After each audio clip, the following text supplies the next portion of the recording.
always do, we're gonna get straight into this. Now, this topic of this video is N.O.R.E, Noreaga, a gatekeeper in the game? I'm gonna give y'all the clues, the evidence and things, but we're gonna get straight into it now. Starting it off, let's bring it back. Let's start it off right here. The war report, where they came in the game. Capone and Noreaga, CNN, for the people that never knew that N.O.R.E, Noreaga, was in a rap group, just like Mobb Deep. And all of these people right here, they came up around the same time. Or they got their shine around the same time. Because, it was Mobb Deep killing the game. Because duos is very popular, like Gangstar. You got Gangstar, you got like Mobb Deep. You got a lot of duos that was dynamic in the game. Now, they came in the game 97, right after Tupac died. So you understand like how this game was shifting around. And they did the little LA jump, so this jump back. But that was right after Tupac died. But there's connections nonetheless. So it lets you know, like in the music industry, even back then, there were artists that came into the game, and then there was also other artists in the background. For instance, like, y'all remember when there was like Sean Poe on Bad Boy? When Sean Poe went to jail, didn't they have the nigga Gorilla Black that sounded just like Biggie? That's two duplicates with the imitation of the Biggie voice. All under under P. Diddy's umbrella, right? So why did P. Diddy sign off for something like that? Maybe because he knew that losing an artist like Biggie, because Bad Boy, for the record, nobody really made it from Bad Boy. You know what I'm saying? So to have a nigga sound like your main artist after the nigga died, that's kind of like you just really like, you really taking them blows, you know what I'm saying? And then he had like little groups making the band and stuff like that. And the reason why I'm bringing up Diddy is because Diddy was around back in the day as well. Paying his dues in the game. It's like Noreaga says. Noreaga. And even look at this, guys. I'm doing a little talking, but I'm just analyzing some of these things. Now, even when you look at this picture, what do you see? You see the representation of the New World Order. You see CB4s, like CB4 rappers, like we've seen you before. So that's why it's clones, as we like to say, but duplicates, better yet, because cloning is not even real. And that's what we're talking about, animals and shit like that. It's a possibility, but niggas are wearing masks, so the whole cloning shit, that's just something to make you overanalyze, to look at it even more. So as we can see with this right here, making duplicates of it in representation of CB4, like we've seen these rappers, it's the same old story. Like what do you guys have to bring to the table that makes you guys different? Noreaga used to always say, Noreaga from my rack, all that shit like that. And then Capone, I forgot what Capone was from, but Capone was doing a stint in jail and shit like that. So that left Noreaga solo in the group because Capone kept going to jail. So this is why he had times where he'll make a debut album, N.O.R.E, Niggas on the Run Eating. Now, even for this album right here, this album was fire. But let's bring it back one more time because we're going to get into it. Now, even with this, you see how Noreaga has the devil horns right here. You see how he tried to hide that? That's the devil horns. Young Noreaga, back in the day, devil horns right there. So we're going to just analyze the hand postures and things of that nature. Now, secondly, he got his hand in a pyramid like Jay-Z and all that stuff like that. So we'll let you know what oath he took. Now, what does he always say? He said they offered me the deal, then they offered me stuff like that, but I chose to go straight. Now he's speaking in codes. That means he was at that level, because if you're doing things to propel your career, if Nas did it and Prodigy did it with their Masonic connections and stuff like that, then that Noreaga did it as well, because Nas would not have got to that level without standing next to that P. Diddy. You know what I'm saying? Doing the You Can Hate Me Now with the depiction of being Jesus. You see what I'm saying? Like, where did they get that from? They got that from whoever wanted to put that out there, because Tupac did it first with the Smile video. He was on the cross. And then we have niggas like Kanye West talking about Yeezus and stuff like that. So these people really will try to interpret themselves as being Jesus. Now, I know we can say we are gods and stuff like that. Yeah, because we come from God. But the last thing we want to say is, yeah, y'all worship me. Don't even praise God, praise to me. Like, nah, come on. That's just like, what does that sound like? An occultic type of thing. So, look at the hand pose. I was wondering what this shirt said. So we got the hand pose right there, right? We're gonna get to some more jumps. We got the hand pose right there. Even for this one. We got the victory sign. You see how he tried to switch it up for this one? This is the War Report 2.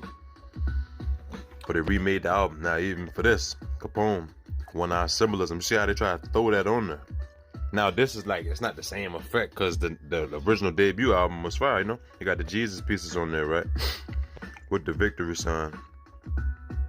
You know, encoding. And that's may sound like hand poses and stuff like that. The one-eye symbolism, that's clear as day. We can see that. That's really right there. Now let's bring it to other people. One-eye symbolism with Nas. Remember that time he was beefing with Nas?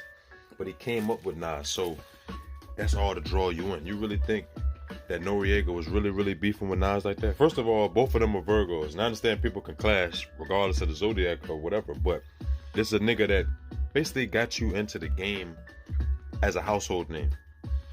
Because remember, Nas was already established after Illmatic dropped, 94, you know what I'm saying? So that's 2 years prior to when they jump in the game after Nas's I Am album. Because, you know, that was going to hit the streets, the original one, but then it leaked. So he had to reconstruct the album, and I Am came out. Remember, that's the one where Nas depicted himself as being a pharaoh and shit like that. Into the ancient Egyptian stuff and like that, the hieroglyphics and whatnot. So Nas was the intelligent Virgo out of the. What we seen from Nas is Nas had people around him that he grew up seeing it from. Now, where did we see that from? His dad, because his dad was in the jazz group. His dad did the symbolism, all clear as day. You know, the black and white checkered attire, things of that nature. So Nas followed the blueprint from his father. Only difference is he was a street poet. His dad was a jazz musician. You see what I'm saying? If Nas could have played the trombone and shit like that, that nigga would have been, you know what I'm saying, making some fire music like Hey Honor music or some shit like that. You know what I'm saying? Even on another level, I was doing some research and they tried to say Hey Arnold took place in Seattle, Washington. Now, even though that's cap because I got a lot of New York references in there. Even, see, I gotta do a little breakdown on that because, like, remember the Apollo? The Apollo was located in, I think, New York. Yeah, Manhattan. So that's New York references, and they had like a place inside of Hey Arnold. Same lighting and everything. Stoops, you know the stoops and stuff like that. That's New York shit, like the bodegas and all that. That's New York. But let's keep it on subject. Okay, so, you know, you're gonna stay by Nas because Nas is a well-known nigga in the game. The most established Virgo in the game from the 90s, bro. So if you're thinking about a successful rapper and the blueprint to follow, now I understand I know people that like Jay-Z. But even Jay-Z took a book out of Nas' page. Why you think they came together? It all makes sense. It's fake beef. Because if you got a nigga more advanced than you, you're going to take the blueprint from that nigga and put it into your blueprint.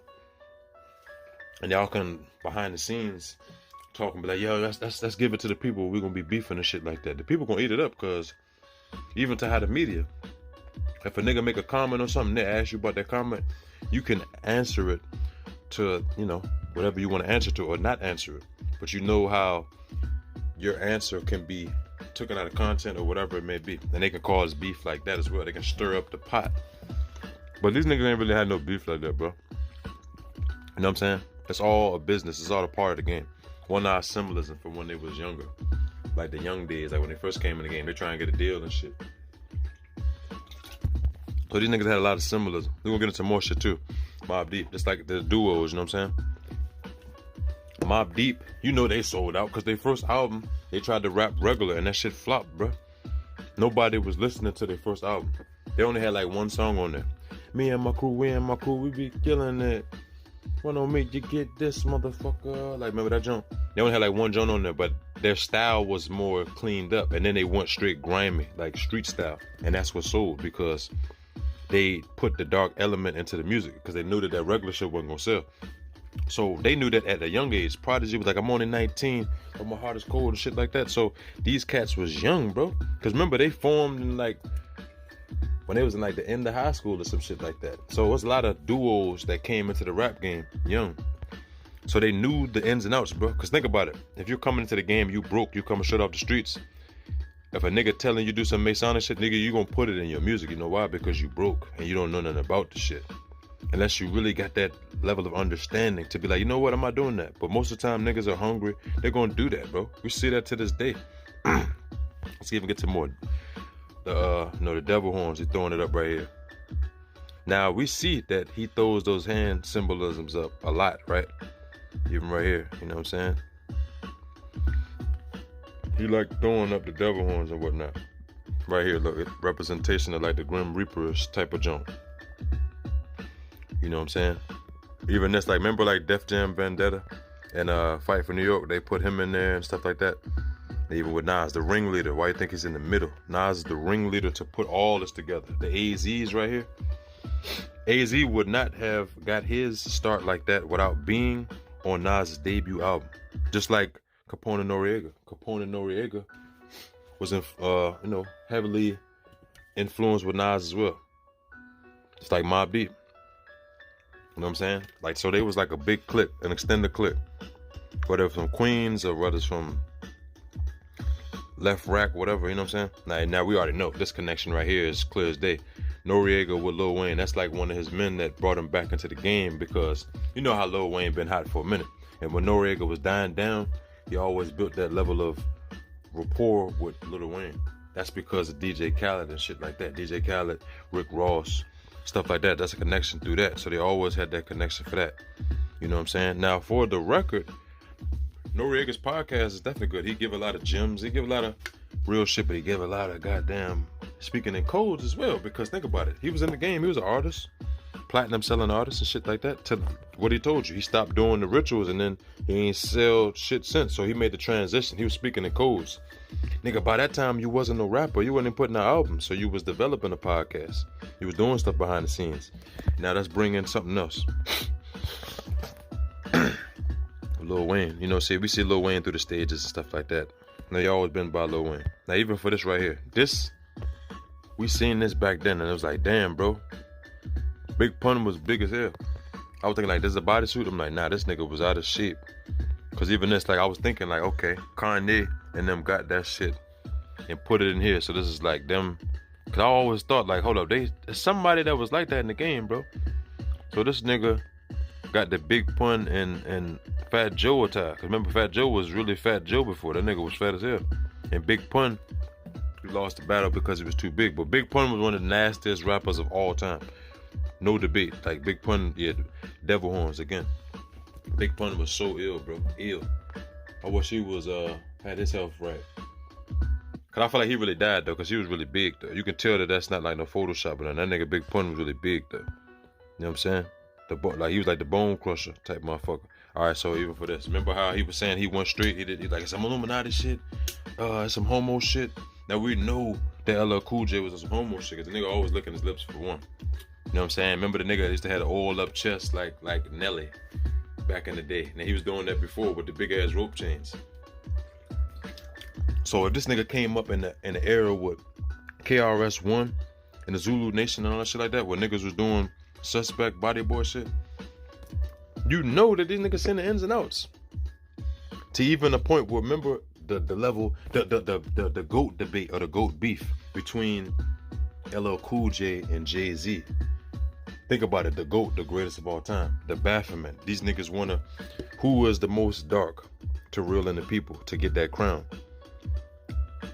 LL had his stint, and Jay-Z did too. But these both these niggas right here, nah, I can't. For LL, he was a little different. LL was a little bit more original. Jay-Z was just a stealing ass nigga. He just was a chameleon coming into the game, but he played the game right.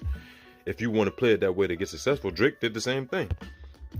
But on another level, the celebration, like, to have been in the game for so long, to seeing the ins and outs, to be able to, like, speak in codes with people and they not even understand it, to go under the radar. Now let's bring into some more stuff, because we're going to bring it in, and then I'm going to get back to the final stuff before we end this out. Okay, so you already know. Him with P. Diddy, man. Now P. Diddy got that Ciroc right there. you already know it's sponsored by Revolt, so you already know, man. That P. Diddy, we know that this nigga's highly questionable. Remember even when he got him a, what is it? He got him a whip and shit like that. I forgot the type of name, what? Rolls Royce or what is it, Bugatti or some shit? I think Bugatti or something. Whatever. He got him a whip.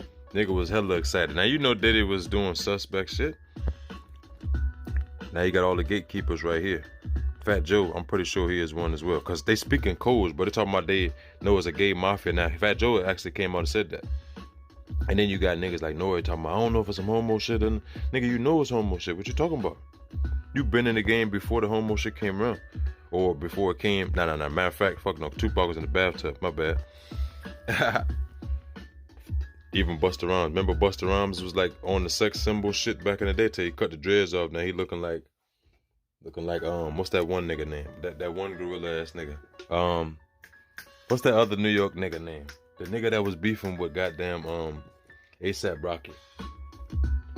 That motherfucker Casanova. Yeah, that nigga. That ape looking ass nigga. Even that's like, you know what I'm saying? Like, look at this connections. You get into the game, you start to build that up. These niggas care about the masses, that's food and whatnot. The billionaires, these niggas are doing rituals and shit like that. So you see Chris Paul in the back, probably not even aware of what's going on. Probably is, you know, Jay-Z and motherfucking Michael Jordan. Even this, like you already know. French Montana, you know that French Montana fell off like a motherfucker when Max B went to jail and shit like that, nigga.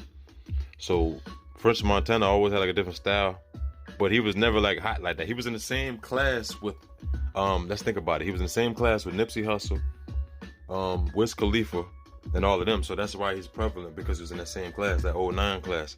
So these niggas was in the same chain. They even did songs together and shit like that. So it lets you know like it was a new wave of Masons coming into the game.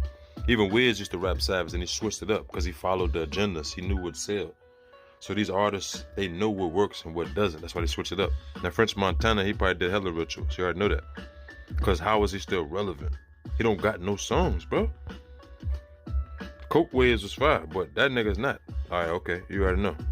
But we're gonna get into some more stuff because it's a lot of pictures. I want to put the pictures in there because you know YouTube, you know how I get. We can put the pictures, man. Now this is sus. We already know that. But who is the guy that's running a lot of the shit that they go to? Thanks, Dad. That's like some shit like that. Thanks, Dad.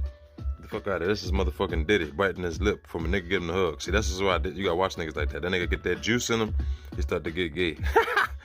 The veil of silence covering your mouth. You already know.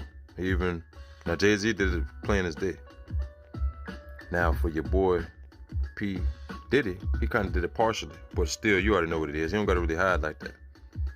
Now even for Nip, they got Nip in his junk right here. Even in this picture, Nipsey look hella skinny. I know a lot of people was like, oh, this is like Matt Barnes. I can see it at certain times because they do have the same type of build and whatnot. Now, you know, you got Usher in there. Usher right next to P. Diddy because he came into the game with P. Diddy. He was on Bad Boy and stuff like that. We got the CEO dude. What is Diggs right there? Jay-Z, of course. But where's Dame Dash? Oh, yeah. No, there is no Dame Dash because Dame Dash didn't get along with this shit right here. Now, if he would have went with the gay boy shit and all that shit, he would have been in this junk. But he wasn't with it. Notice how we got Nip even right here. These niggas don't get this spotlight without doing rituals. Even in this picture, Nip do kind of look like Matt. I gotta get like a Matt Barnes picture. Nigga kind of got his height, all that. Damn, that's crazy. I never noticed that to this picture. Yeah, I gotta keep that picture. Okay, black and white. You got Jalen Rose right here. You know the connections that they got in there. And P. Diddy got that pose like a bodyguard or something. But you know he ain't no damn bodyguard. So let's hear what N.O.R.E had to say from back in the day. On this joint right here, let's hear this real quick. Yo, they shooting niggas like niggas shoot semen, black against white. World War IV is what my dreams saw. Shoot the day shoot you. Ain't no more, just like before. And yo, this dream seem raw.